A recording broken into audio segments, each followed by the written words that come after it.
ariko ntabwo utegereje kuba uri expert. CAT,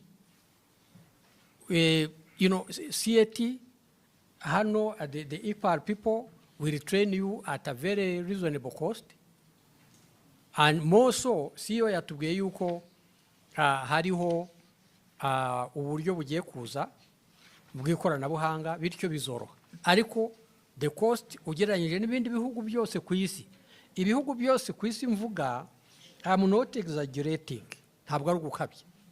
Hano mu kwezi kwa gatanu muri kiriya cyumweru cya mbere kizarangira mu tariki 9, hazaba nubwo twabara uyu munsi right now, imagine 48 countries, they are here purchasing a ticket to come to Kigali.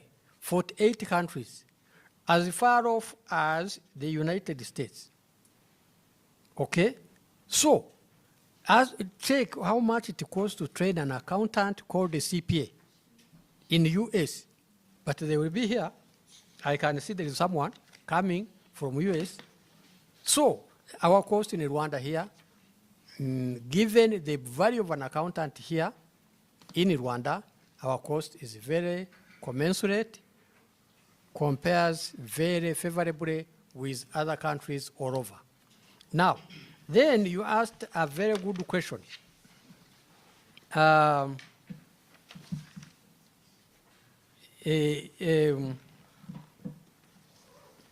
You asked another very, very, very good question. Kiri sincerely practical, and I want us, all of you, for our fraternity of the media, to carry this message. This institute, your institute, people of the fraternity, you know, as far back as 40 years ago, does anybody come from the East African newspaper, the national media? As far back as 40 years ago, every Tuesday there used to be somebody from the finance sector writing a page in the nation, Daily Nation, Tuesday. That is 54 times per year. Why can't we have someone in Rwanda writing an article about finance management in Rwanda? Okay? But your direct question was stock exchange, stock market, capital markets authority in Rwanda. In 1955, in 1964, there was a stock exchange in Nairobi. Somebody is from Nairobi, I think. Am I right or exaggerating? But it is because the government of that time in Kenya introduced a paper in the parliament called the Secessional Paper number 4 of 1964, outlining the participation of the Kenyan ordinary African in the economy. Turihamwe? Therefore, it's you people to convince these Rwandans to be participating in the economy by going to stock exchange. Stock exchange, how old is it? How old is it in Rwanda? This institute itself is like 15 years old. Be sure the stock exchange in Rwanda, Capital Markets Authority, go and find out. They are your neighbors. Okay? Very young. And therefore, that growth you have seen, especially in the last 10 years, you cannot have a stock exchange worth calling any name unless you have an accountant. By law, you must have an institute of accountants for you to have a thriving, meaningful stock exchange, capital market authority. Do you know how old the stock market authority is in Egypt? 140 years. 140 years. Go and find out. And so on and so forth. Nearby here, the one in Nairobi, I have told you, by 64. And the muting by 1955. So, ariko mayambere ukayareba ukuntu bigenda. So therefore, the accountant has the role by law. You cannot have your shares selling, participating in the market at Kigali Stock Exchange unless there has been a participation by a professional accountant at professional level. Byemewe n'amategeko. If we have stock exchange, capital markets authority, stock exchange in Rwanda with cross-listed shares. Do you know some of them? I'm sure you know. The Nation, okay? The Nation Media Group. You know, it cross-lists in Kigali, in Dar es Salaam, in Nairobi. Therefore, please, this profession, educate our people, because we forgot to say the role of the media, I think, is about four. To inform, educate, entertain. Am I right? Therefore, educate our people about the economy and the role of an accountant. Ntabwo bikiri biriya byakoramo ntabure, ntabwo bikiri biriya bya equivara ngo gukorwa uko bibonye. The international standards, whether you are in Moscow or international accounting standards, international standards on auditing, whether you are in Moscow or in Musanze, they are the same. None si ibyo bintu bifite denominateur commun, siko byitwa muri rwa rurimi. Yes, icyo cyita rusange. Kuki tudakwiriye kumenya ni ibiki? Icyo cyita rusange. So therefore, twe gusigara inyuma. Ibyo bihugu uzasanga muri kiriya cyumweru cya mbere kwa gatanu uzasanga hano hari ibihugu birenze nka 60 byazanywe ni press release babahaye. Therefore nta mpamvu yindi itari bya bibazo wabajije. Okay, ariko namwe to educate, to inform, educate, entertain. Mukabegera ibihugu nushaka tuzabikubwira. Each country that will be here. Ubu nkubwiye ko hari abantu ari igihugu kizohereza abantu uyu munsi, tuvuze ngo conference n'uyu munsi, nkubwiye ngo hari igihugu muri Afrika kizohereza delegates 360. So we are, yes, igihugu kimwe. We are dealing with serious issues and the time is now. This is your time, ladies and gentlemen of the media. This is your time. Guhera ku airport kugera aho bazaba bajya hose mu gihugu, ngira ngo ubu mukwiriye kuba mwiteguye kugaragara.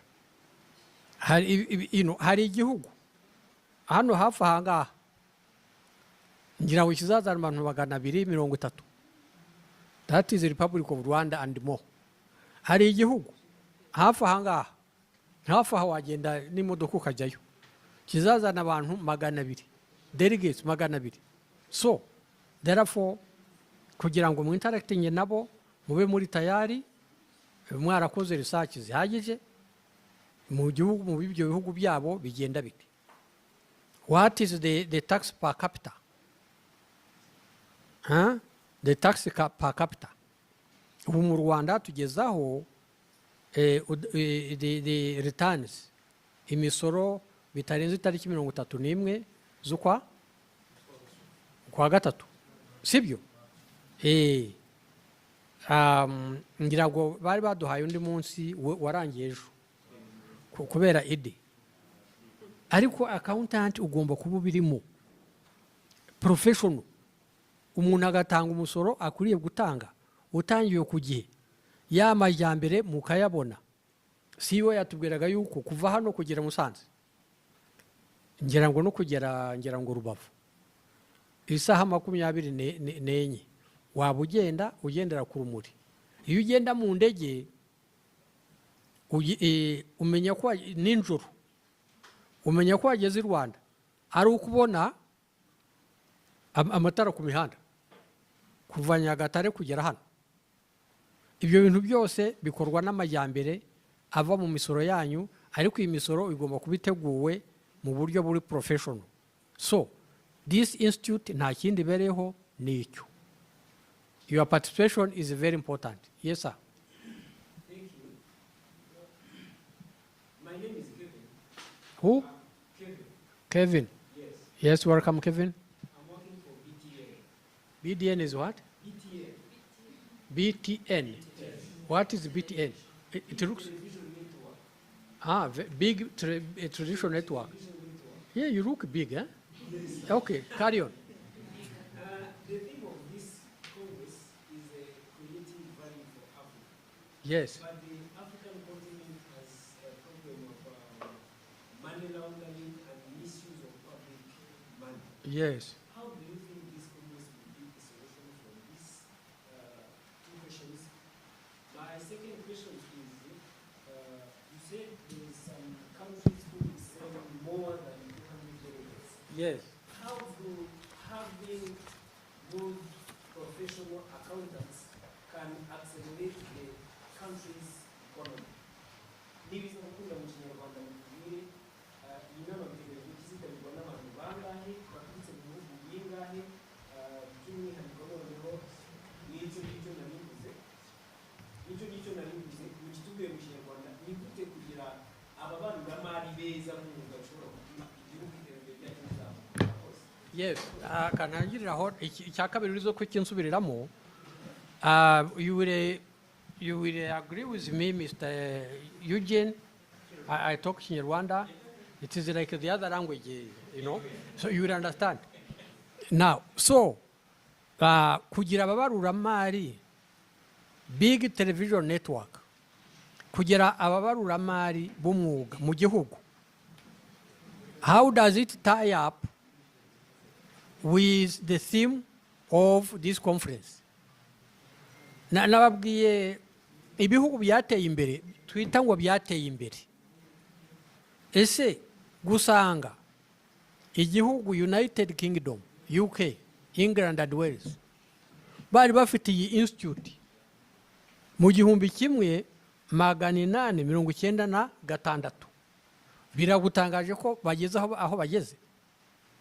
Si ibyo bihugu tuvuga ngo byateye imbere, ujya wumva ngo OECD.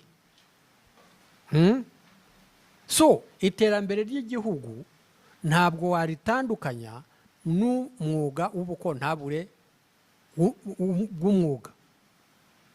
Umwuga w'ubukontabure bw'umwuga ntabwo wabitandukanya n'iterambere ry'igihugu. Let us talk of accountability.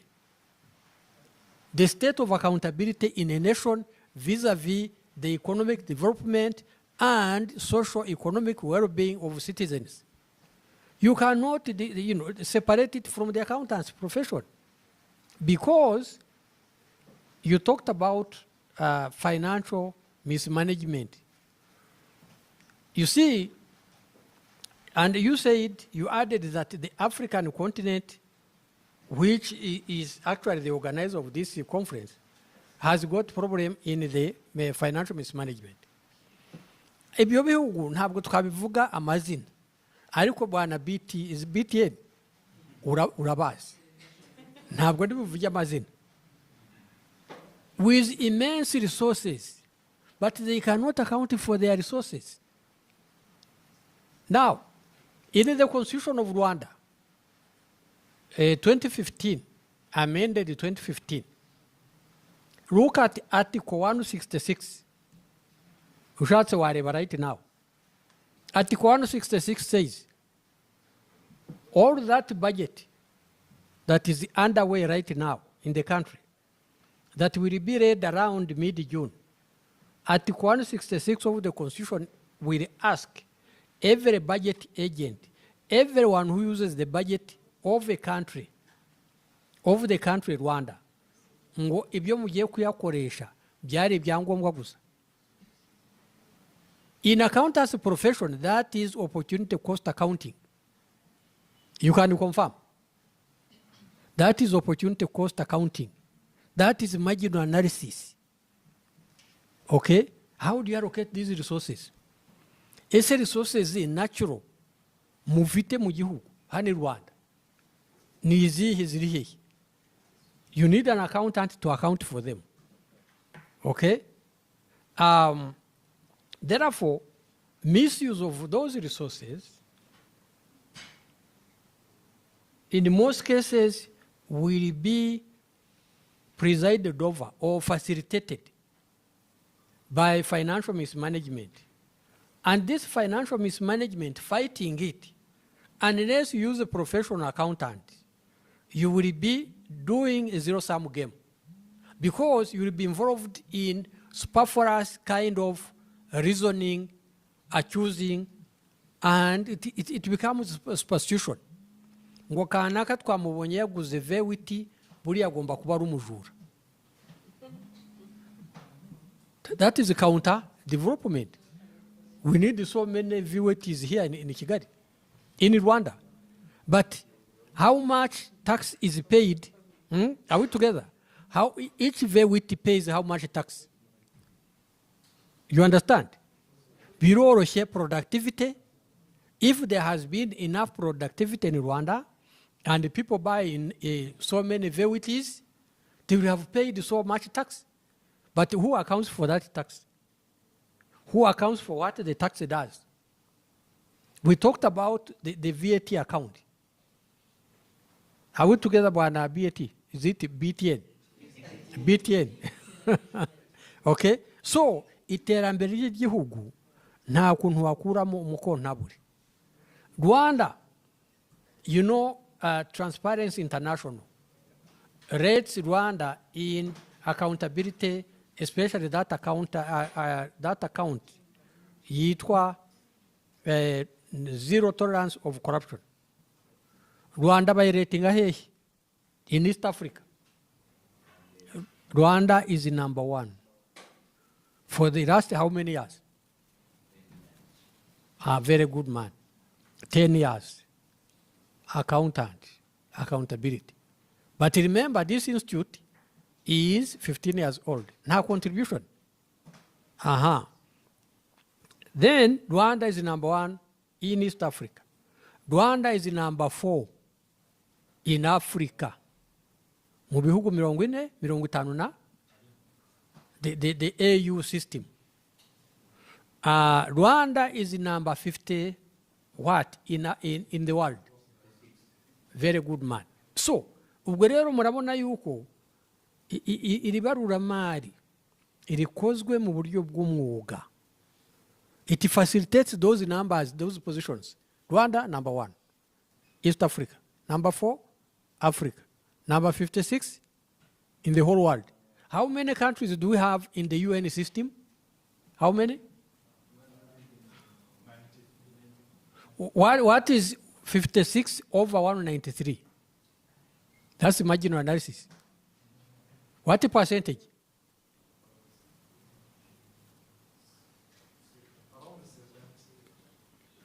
Ni hejuru cyane. Ibyo bihugu twanyuzeho bitatwegera kandi bimwe bifite ari bihangange ntabwo byikora. Ububaruramari bw'umwuga bikozwe bw'umwuga burimo professional resourcefulness and patriotic resilience. Wishyure umusoro, wishyure ku gihe, wishyure nyawo, don't overpay, don't pay less. Professional accountant. Ikindi cya kabiri BTN nangwa nabishuje byose. Very good. Who is our coordinator? Yes, come on.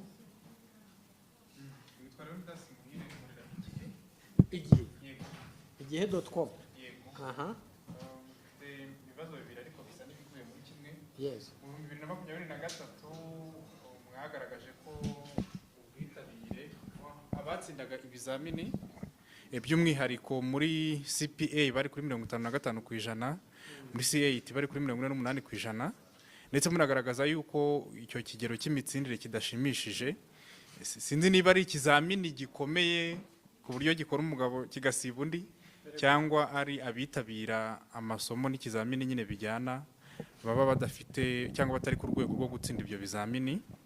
Ikindi kibazo gishamikiyeho, ese hari icyo mwatangiye gukora cyangwa hari icyakorwa kugira ngo abatsinda ibyo bizamini biyongere binarusheho kuzamura wa mubare w'abaruramari b'umwuga mu Rwanda? Murakoze. Okay, kadusubize icyo. Speaking. Oh, it's okay? Yes. Yes, yabajije igihe.com ngo muri 2023 the Institute Examination Board yagaragaje yuko batsindaga ku rwego rwa 53% biramanuka bigera kuri 48%. Ariko nkuko twabivuze, we are international accounting standards. Muzabikurikirane hano muri iyi conference hazaba harimo the executive officer, chief executive officer wa International Federation of Accountants at our headquarters in New York. You see us. So we are in the international system of this profession.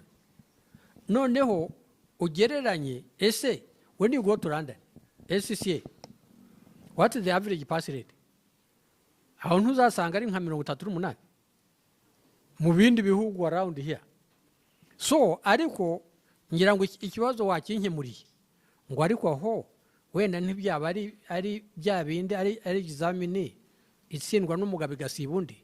That is exactly what it is. That's what it is. But uko gusa naho bikomeye bijyana nanone na ya expectation from stakeholders. Ugomba kuba now particularly buriya umwuga w'ubukontabure nta hantu utawusanga muri medical. Go to King Faisal. Yego, an accountant will not be a doctor. But please, if you do not have a good accountant who will do the costing of treating a corona patient, you will not have medicine. And you don't know when the corona is coming. Okay? Nibindi. Engineering. There is international standard, 11 I think, International Accounting Standard 11, they can correct me, these experts. Accounting for construction work in progress. Do you think an accountant is an engineer, a civil engineer? So, the accountant's profession intersects our friend, the organizer, the conference organizer, uses the word intersection. Intersection ngira ngo mwarayize mu mibare. So, the accountant's profession intersects with all these other professions. Mu buhinzi. There is an international standard, accounting international standards, I think number 41 or 42, accounting for biological assets. Muzi ko n'inka nayo igira accounting standard. Inka. Yes, you go and read, you'll find out. Inka. Yes. None se uyu mukontabure azagomba kuba mu veterinary. But there is an international accounting standard for biological assets. Therefore, uyu muntu ugomba kuba yo intersection agomba kuba yarateguwe bihagije. We are not saying he must be a genius. No. Yarateguwe bihagije. Iyi exam ikaba ihagije imutestinga kuba yakwintersectinga n'abo bantu bose n'izo profession zose. Wumvise ikigori ibyo bita ntuza aflatoxin, post harvest accountant agomba kuba arimo. Wumvise in pharmaceuticals, pharmaceuticals,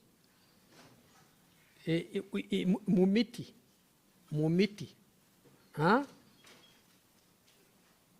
expiry of a drug, the management accountant must be there. Bitari ibyo problem. Ibyo nje nkubwira narabikoze. Sinoti stories narabikoze. Therefore, gutegura uyu mukontabure bigomba kuba bihagije. Yaba kumutegura azakora exam, yaba wowe examiner ugomba kuba nawe byiteguye. And in soccer, mupira mwita foot, they say may the best team win. World Cup. Doha. May the best team win. That's what they say. Not any team. May the best team win. So therefore, the best trained accountant will pass this exam. Kuko azahura n'abantu bose b'ingeri zose, ntabwo rero akwiye kubabwira equivara. No. Accounting is quantitative. It is a science of the exact. Aho waba uri hose agomba rero kuba ateguwe neza. Hari ikindi wabajije kiri hafi aho?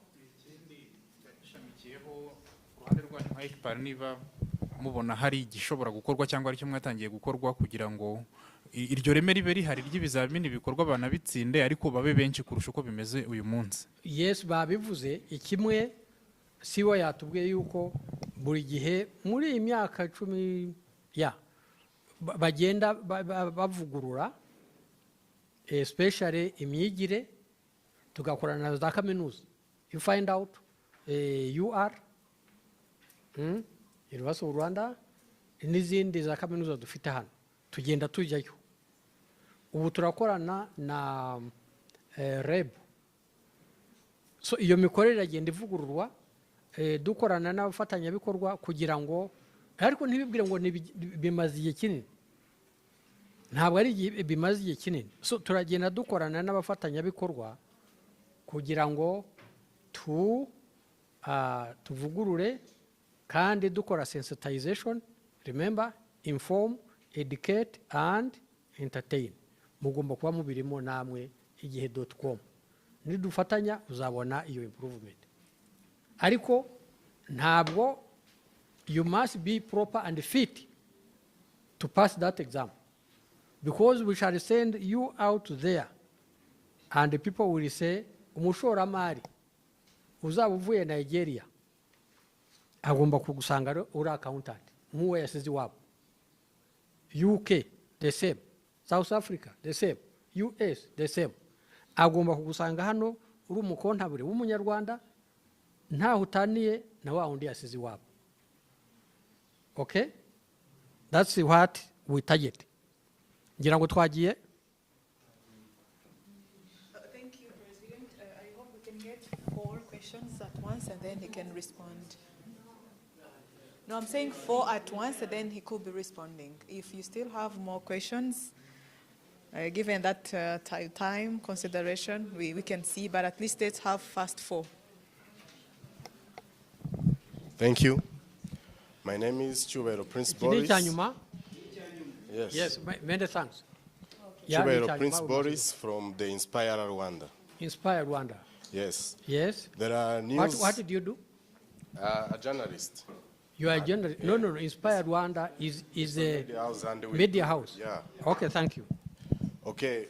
There are news which are being published about how entrepreneurship course is going to be replaced by skills in high schools. Yeah.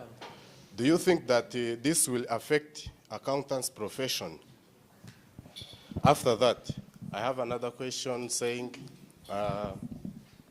as technology is advancing, how is technology, especially like AI, affecting accountants' profession, whether negatively or positively? And will the Congress deal with this matter? So repeat that question, sir, if you don't mind. Okay. That's the last one. Yes. I was saying, as technology is advancing, how are you going to deal with technology such as AI? Is it affecting accountants' profession, whether negatively or positively? And will this Congress deal with this matter? Thank you. Very much so. If they can show you, I begin from the last question going up. If they can show you the itinerary, the timetable, the program, AI is very central. But you see, those promoters of the AI and the like, our advice should be to ensure that they do not run so fast in the wrong direction. artificial intelligence. If there is artificial intelligence and there has never been or there is not natural intelligence, there is a disaster. The role of the accounting profession is to ensure that there is no disaster in the financial management, the financial system is yours. Ubwo ntabwo nakwelaborating, you know what I mean. Now, ikindi wavuze the entrepreneur, the right from the secondary school. In fact, ibihugu byateye imbere niko batangiriraho. In the secondary school, entrepreneurship. The secondary school bakamwigisha what did Adam Smith say about labor? The quality of labor, the productivity. So, akazazamuka azaba umukontabure w'umwuga yaratangiriye hasi. Atari ukuvuga ngo ndabikorera kugira ngo nje gushaka akazi. No, w'umwuga. Okay? Therefore, your entrepreneurship kuba byatangira mu secondary school, iyo curriculum ndibira yuko already ihari, bizafasha nyine na cya kibazo kindi twabaje ngo iyi pass rate. But they are saying that it's going to be replaced by skills. No, I think you did not understand it properly. With all respect, I don't know where you picked it from, but skills, it is skills-based. Yes, skills-based. Training, indeed, when we say accounts technician certificate, and when you say it, beginning it from the secondary school, it is skills-based. Because this accounting technician certificate is actually a skilled accountant who will grow up into an analyst. So, polytechnics, ibyo bihugu byateye imbere, polytechnic yatangiye ryari. Ijambo polytechnic ryatangiye ryari in the UK. In 1700, when there was industrial revolution. You understand? So, in Rwanda we must accelerate. Okay? Because our industrial revolution must be that of 21st century. We must be where the world is by accelerating those skills. Okay? So, ubwo rero nibyo ngira ngo nibyo mwabajije. Ubwo to conclude, you allow me to appreciate once again the presence of the media houses, the media fraternity. Hano dufite department yitwa communication. Sorry? Brand and communication. Brand and communication. Irahari, yihariye. So, ubwo ni ukuvuga ngo murahagarariwe in this institute. You come here, nababwiye yuko as far back as more than 40 years ago, the Daily Nation in Kenya, which had begun in 1960, Eugene, is it 1960 or 62? There was a Daily Nation in 1962 in Kenya. 40 years ago, every Tuesday, times 54 times in a year, somebody was writing an article on financial management and accounting. Hano mu Rwanda, mwandika.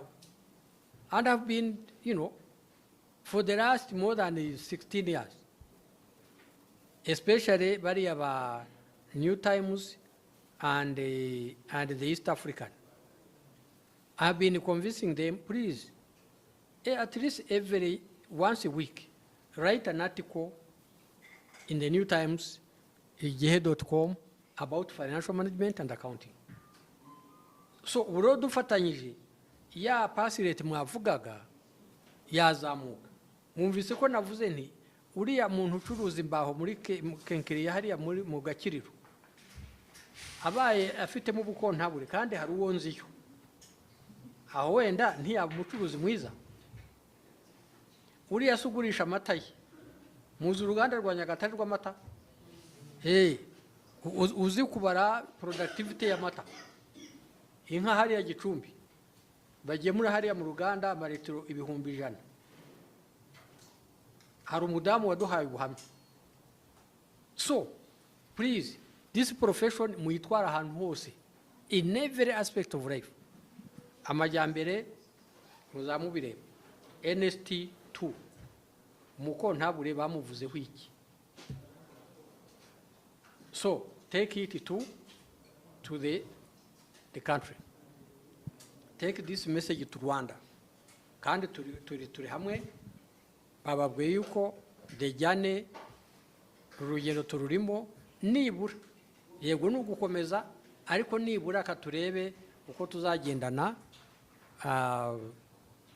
up to 9th May this year and beyond. Benefits muzazibona. There is that department here called brand and communication.